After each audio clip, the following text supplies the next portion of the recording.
Hello and welcome back to the Matrix Green Pearl podcast. I'm your host, Hilmarie Hutchison, and today's guest is someone whose voice is shaping an important conversation, one about motherhood, leadership, and rewriting the rules of success. Musata Matei is currently heading partnerships and growth at Ignite in DIFC. She's also the author of The Maver Shift, a powerful and honest look at the unspoken realities of working motherhood. After experiencing maternity discrimination herself, she began writing, speaking, and advocating for change. Today, she's helping redefine success for women everywhere through community, compassion, and courage. Musata, welcome and thank you so much for joining me today. Thank you so much for having me, Hilmarie. It's a pleasure. Let's start with your background. Can you tell us a little bit about yourself and how you ended up here in the UAE? I've actually been an expat for most of my life. I think that's why living in Dubai suits me so well. I moved to the UK at quite a young age. I went there for school, went on to university there, and then I started my career in London in financial services at Goldman Sachs. And like many people in the city, life was quite intense. It was work with a bit of social life squeezed in around it. I'm sure many people know London or any big cities around the world can feel like treadmills, right? Fast, ambitious, relentless. And a few years into my career, I got married and then I had my first child. And having my first baby in London and then being fired while pregnant during my career was quite a turning point. That first year of my son's life was, I would say, bittersweet. It became very clear that a place that once fit my life no longer fit my new reality. Not just the great skies, but the rigid work schedules, expensive childcare, and the constant work, home, and lack of flexibility scenario. It felt unsustainable for a young family. And I remember saying to my husband one day, quite plainly, we need to find somewhere more family friendly to live because central London wasn't it. And that ultimately led us to Dubai. After a long search, Dubai felt like a place that offered not just professional opportunity, but a lifestyle that better supported family life. By moving to Dubai, I would say that I was actually able to continue my career without taking a long career break or sacrificing on my professional ambition and be a mom at the same time. So when you made that move to Dubai, it was with the idea of being in the UAE for a long period. Yes, I would say we were initially thinking of trying the expat lifestyle for a few years. And I think, soon enough, a year became two, the vision became 5+ years. And I would say now, actually, I would definitely prefer to stay here for the longer term. I'll definitely be here until my children, I have two now, until my children go to university. And then we'll see where retirement plans take us. But it's definitely, I would say, for me and for my family, the place to be for the foreseeable future. And as long as I want to be working, because it has provided a balance between work and life that I cannot imagine having elsewhere. As I mentioned in the intro, you are the author of The Maver Shift. Firstly, congratulations on the book. And then I have to ask, what inspired you to write The Maver Shift? What was the defining moment that made you feel that this story needs to be told? So I would say there's no one single defining moment where I said, I'm going to write a book and publish it.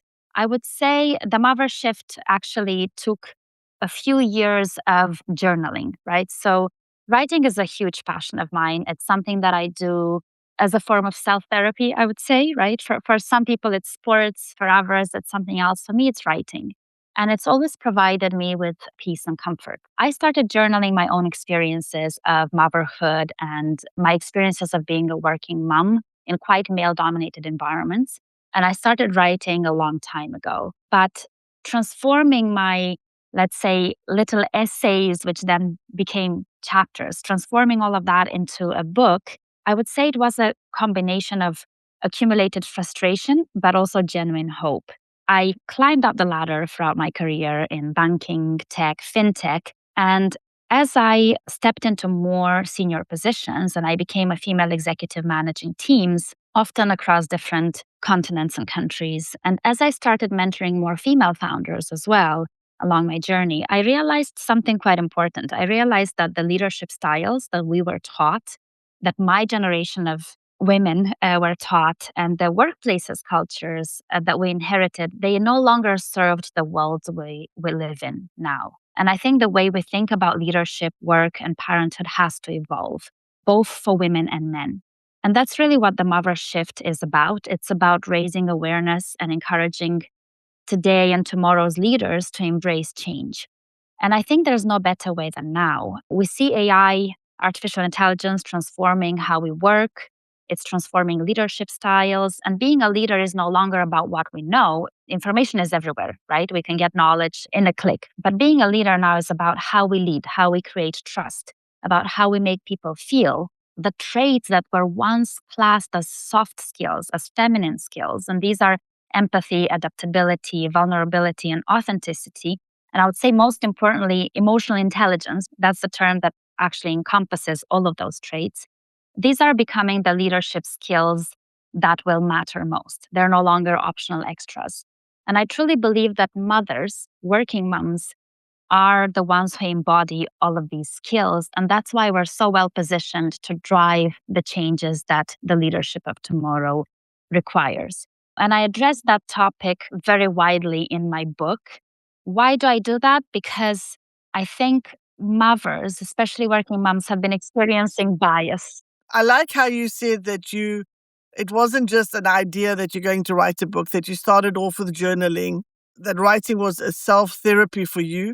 At the end, you took your small essays almost and put them together. I know the book blends your story with the voices of other mother entrepreneurs.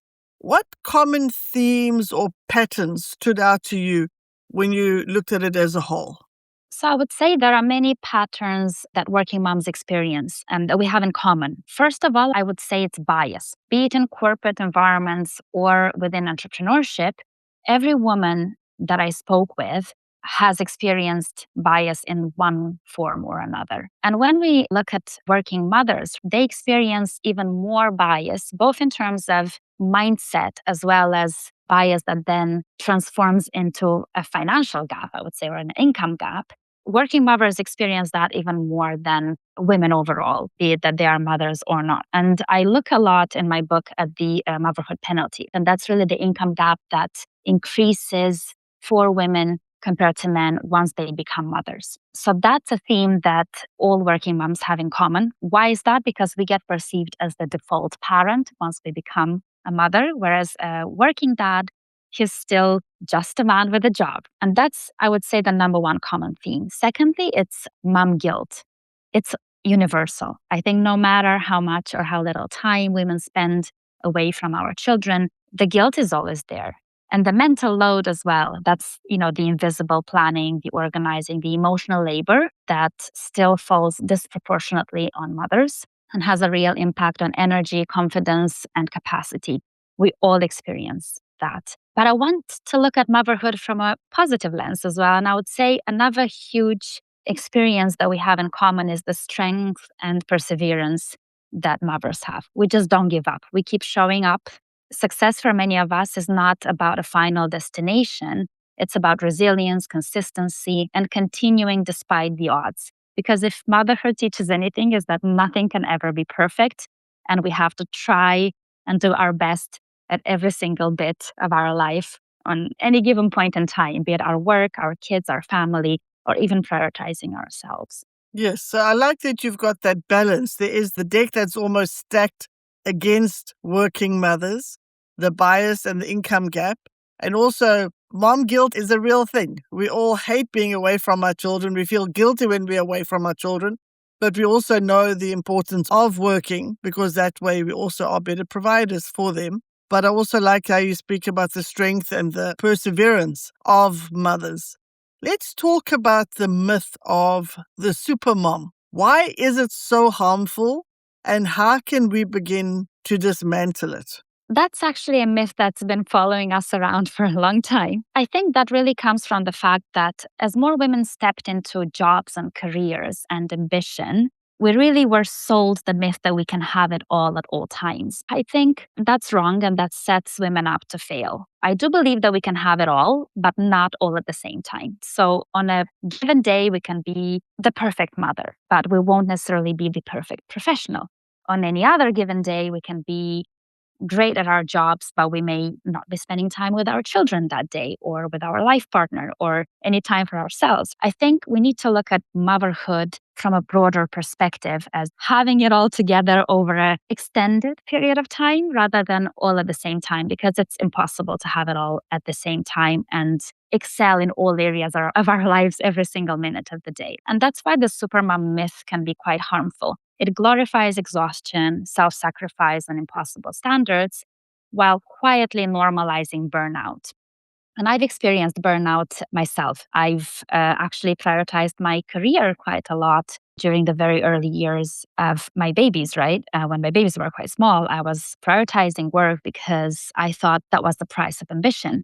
And I think if we take a more, let's say, long term approach or a view at sort of the length of our life and the time that we have to spend on work or with our loved ones or with our kids, we start dismantling the supermom myth. We have to dismantle it by normalizing honesty, by being honest with ourselves about how much we're able to do at a given point in time and talking openly about support systems, trade-offs, and limits. And redefining what really success means. We have to step away from defining success as doing it all or having it all towards doing what matters sustainably and perseverantly. Excellent. When you spoke now about when we prioritize work versus balance with our children, it reminded me of the 18 summers. What the time that we have with our children are so limited in the greater scheme of things. As you said, our whole lives that we have to devote to our careers.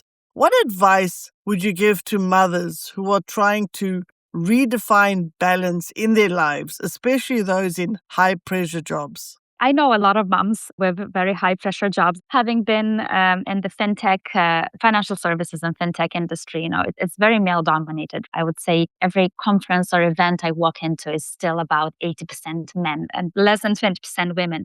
And it always baffles me. And I've had so many interesting conversations actually with mom peers of mine about how can we actually redefine balance. I'm not sure I believe in the concept of balance itself. I believe more in, let's say, sustainability, to put ourselves first without guilt. I know that's easier said than done, but I truly believe now that if we cannot function, everything else eventually falls apart. Our work, our relationships, our health, the quality time we spend with our children or with our partners. The notion of balance has to change. It has to become foundational balance rather than something that we chase. Balance has to be at the very foundation of how we organize our lives and how we prioritize the little time we have on every single day. Because at the end of the day, the single most important currency is time and what we do with it. And we cannot pour from an empty cup. So the biggest advice that I would give to mothers who are really struggling to find that balance is not necessarily to chase that balance, but to put their needs first.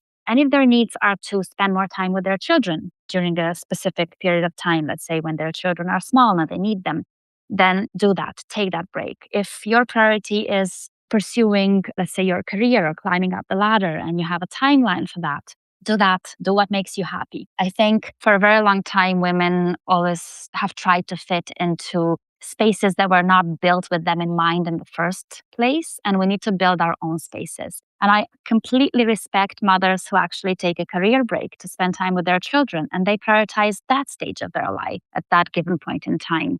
And that's the hardest job of all. Raising kids is the hardest job of all. But I do believe that if you want to succeed as a mom and as a professional, you have to redefine ambition and success on your own terms rather than according to what society has told us or according to the expectations of others or even our families. We have to be the ones who define what is good for us and what works for us at every single stage of our life, and certainly every stage of our motherhood. Yeah, that makes absolute sense. You speak about the importance of self-care, not as a luxury, but as a vital part of sustainable success. Can you talk a little bit more about that? Self-care, of course, has become quite a hot topic, I think. We all talk about health and wellness, and self-care is a big part of that. Or let's say health and wellness plays a big part of our self-care routine. But for me, self-care is not just about spa days or bubble baths. It's about maintenance. And it includes both mental and physical health and the maintenance of all of that. It's sleep, it's setting boundaries, it's movement, it's asking for help when we need it, and being able to also say no when we need to say no to commitments. I think sustainable success requires energy, it requires clarity and resilience. And without self care and understanding what self care means to each one of us, burnout is inevitable, and burnout helps no one. So I think when we think about self care, we have to each uniquely identify what type of self care works for us. For me, it's definitely sleep. I'm sure all moms will agree to that. Sleep is probably the most important. And then finding pockets of time throughout the day or the week, or even be it the month. If we don't have time to find moments of self care during a particular week, at least I would say once or twice a month, we need to find those pockets of time where we put ourselves first and do something that we enjoy. It can be a hobby, it can be a spa day, it can be anything that makes us happy. For me, it's sometimes just having a quiet day to read a book or do some writing. That's definitely my cup of tea. For someone else, it may be a spa day or even a weekend getaway with the girlfriends, girls' day out or a girls' trip. It's finding those pockets of time to do things for ourselves without prioritizing our other family's needs before our own. I think mothers tend to do that quite a lot. We always prioritize our children's needs above our own. We prioritize other family members above ourselves. And self care for me is actually finding that time for ourselves and doing something that makes us happy, that puts a smile on our faces so that we can come back to our family and work re energized. Yes, I like how you said that self care is about maintenance. We need to look after ourselves. And as you say, sleep is so vital. And that's something that's easy to sort of push to the side because there's so much to do. But if you undermine your health, well, in the long run, you're not going to be able to be of benefit to the people that you're wanting to serve. I also like how you said we need to set boundaries, and we also need to know when to say no to things so that we can buy out that time for that self-care. And for each person, that looks different, as you said earlier as well. So for some people, it's writing. For you, it's writing. For some people, it's sport or a hobby. There's the different ways that we can find about keeping maintenance in our lives. I think that's very important. Let's shift our conversation to companies. What are some ways that companies can better support working mothers and promote more inclusive leadership? That's a topic that I care deeply about and that I advocate very much on. I think companies can have a long way to go, actually. Most companies have still a long way to go to actually normalize working parenthood for both genders. In most workplaces, mothers are still perceived as the default parent. And that really, sets us a little bit behind compared to our male peers in terms of, mindset, the mindset at managerial level. A lot of the bias that I have experienced throughout my career was actually, I would say, mindset driven. And that's sometimes a hard pill to swallow. I think working moms and working dads are just not perceived the same way. And it's time for that to change. The assumption that a mom is a default parent, it follows us everywhere.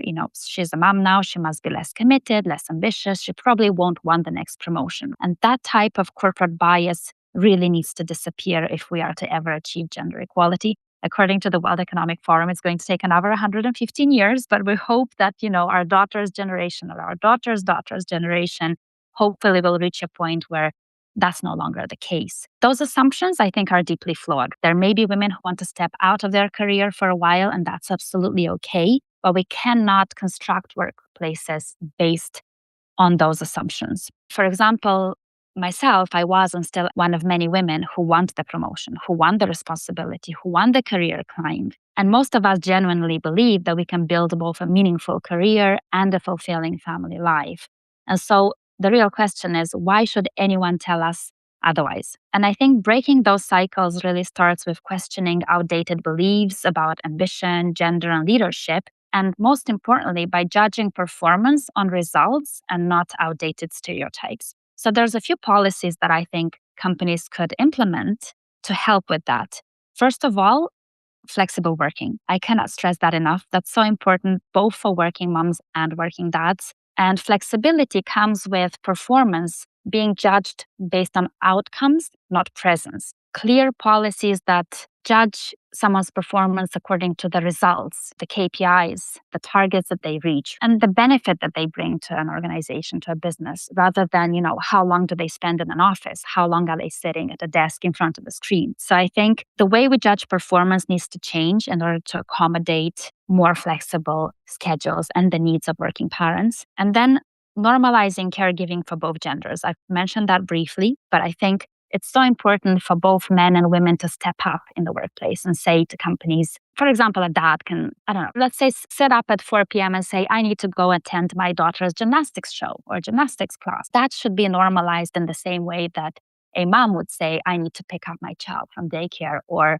my son is sick and I need to leave early for that. I think companies can promote more flexible policies, but also a workplace culture that actually enables people to bring their whole selves to work and feel free to say, I need to pick up my child from school, or I need to leave early because of ABC. And both men and women should have, let's say, the freedom to do that. And then when it comes to promotion, I think what companies can do is promote leaders who lead with empathy, not ego. And that way we can achieve hopefully a more inclusive leadership that's not about lowering standards, but about updating them to fit the lifestyle of most of the workforce. And I talk a lot about working parents, but if you're not a parent, you should have the same benefits. And I think really the key here is flexibility and a change in how companies actually measure performance. And as you say, there's still a long way to go. It requires an absolute mindset shift to change the way we look at working mothers, not to just assume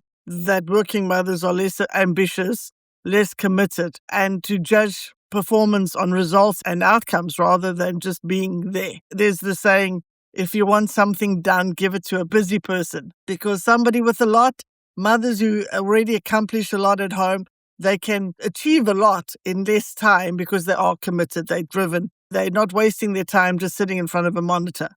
So I think, as you say, it's a total mindset shift that needs to happen. I also like the idea how you said that we need to normalize that both parents have a role to play in taking care of their children through the day. It shouldn't just have to be the moms who leave a bit earlier sometimes to attend things at school or to be at PTA meetings, but that the fathers also have a role to play in that. And I think maybe to make allowances for fathers to be able to say, you know what, it's my turn to be there for whatever the event is at school. Absolutely. I mean, women have stepped up into the workplace. Women have stepped into boardrooms that not all men have stepped up in the kitchen, so to speak, right? And that's just one example. Or doing the night shift with their babies. And I think that's really key. To drive change, we need to enable policies that make people free, both men and women free, to actually talk more openly about their responsibilities at home, to drive that change in attitude and flexibility at managerial level.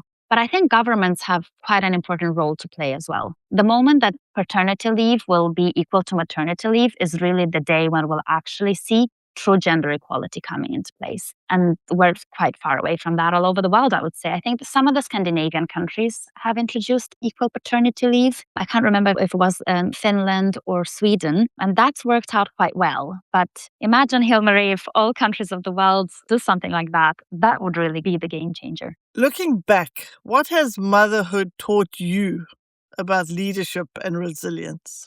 Oh, so many things. I think motherhood taught me what no book or leadership course ever could. Before children, when I was younger, I used to think success is about the chase, the title, the status, the promotion, the bonus. It was always associated with something materialistic, something that's an achievement, a box that you tick, right, to then move on to the next thing. And motherhood actually taught me that success is, in fact, it's not a destination at all. It's resilience. And it's resilience that's built in small moments, in very small moments, in the defeats, in the failures, as much as in the wins. And that true leadership is not always about succeeding, not at all, because it's impossible to succeed all the time. And we all have a lot of failures, right, along the way. Again, succeeding by society's standard metrics will just lead to a constant feeling of chasing happiness. I think happiness is what we find in the moment. We need to find happiness in every moment. I think true leadership and true success is about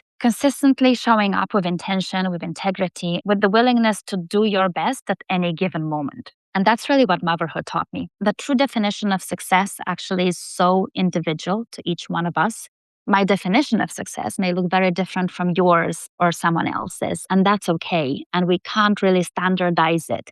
And I think society has really standardized too many things for us, right? Especially for moms, for women in general. And we need to step away from that and define our own little pocket of success, of happiness, and learn from that and live according to that. So that's what motherhood taught me, really, is to actually see the little wins and to see success in both the fails and the wins and in the resilience that I gain and put in every day. I also think you start to realize that it's the journey that matters. It's not the destination. Absolutely, yeah. It really is a journey because we cannot quantify how much time we have for ourselves, for our loved ones. So we need to make the best of every moment. You never know what life can throw at you. And I think, too many of us focus too much on delaying things or looking for happiness when in fact it's right in front of you all around. Exactly. Being present in the moments that you have. Exactly. Rather than always striving for something in the future.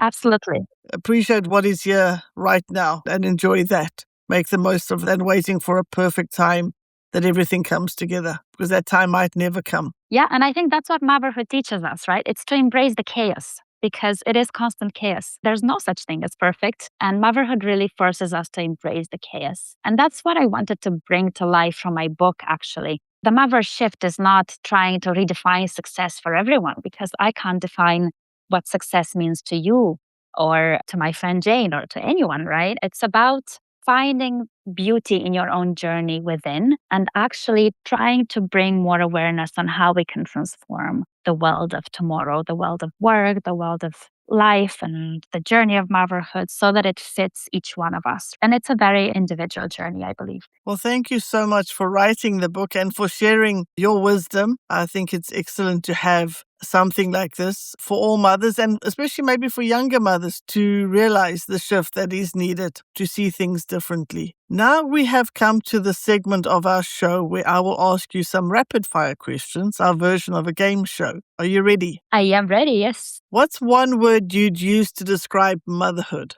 Resilience. A book or podcast that deeply influenced your thinking? For a podcast, The Diary of a CEO. So many people mention that. It's amazing. I very much associate motherhood with entrepreneurship. The journey is so similar. That is why.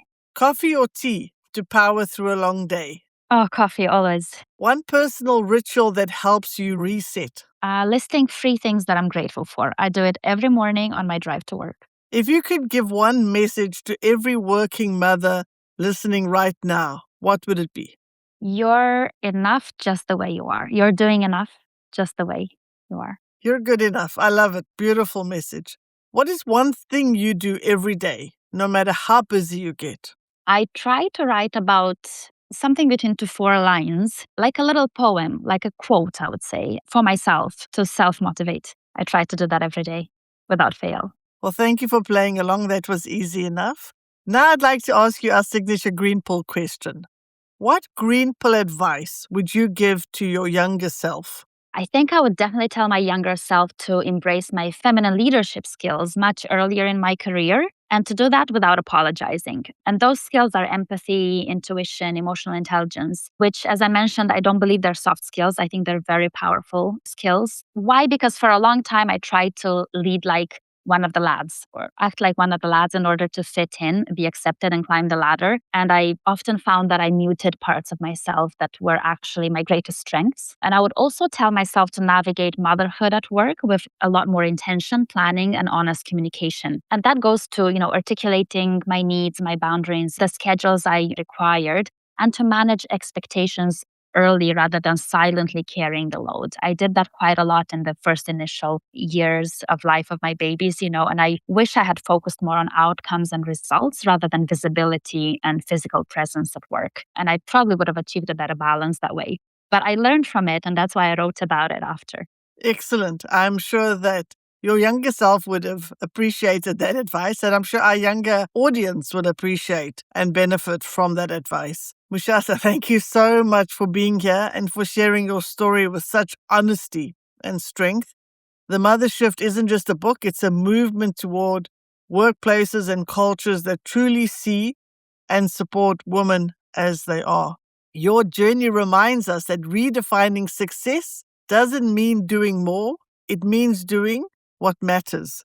And I loved how you said through our discussion that each person's journey is so different. So each person's success is going to be different. Before we wrap up, where can our listeners connect with you or learn more about your work?